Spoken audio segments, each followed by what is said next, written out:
Fala aí, galerinha do YouTube, pessoal que acompanha nossos vídeos aí, pessoal, beleza? É o seguinte, nós vamos montar aqui, a gente vai montar uma cinta. Essa cinta aqui é uma cinta para o muro e eu quero mostrar para vocês uma ferramentinha que eu uso, que é isso aqui, ó. Que é essa ferramenta aqui chamada Molfix. Aqui eu tenho para o ferro de 10 milímetros, que é o famoso 3/8, e aqui, ó, é ponta dupla. Eu tenho aqui, ó, uma opção também para vocês, que é o estribo pronto, tá, pessoal? Esse aqui é o de 7x22, tá? Facilita muito o trabalho também. Aí depende muito da sua necessidade, tá? Vai depender muito da sua necessidade no momento, tá? Você pode fazer, como eu já ensinei para vocês diversas vezes, ou você pode comprar pronto, tá? Bom, vamos à montagem.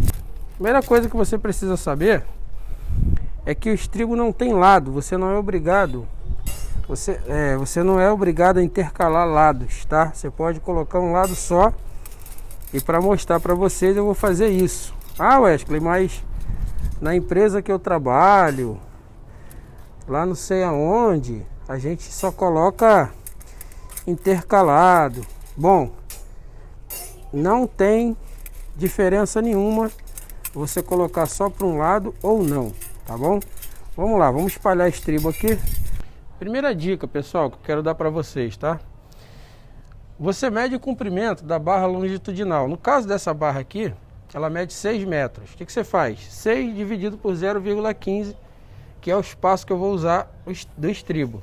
6 dividido por 0,15 vai dar 40 estribos. Então eu tenho aqui, ó, bolinho de 10, tá vendo? 10 aqui, 10 aqui, 10 aqui. Beleza? Agora a gente vai marcar de 15 em 15, tá?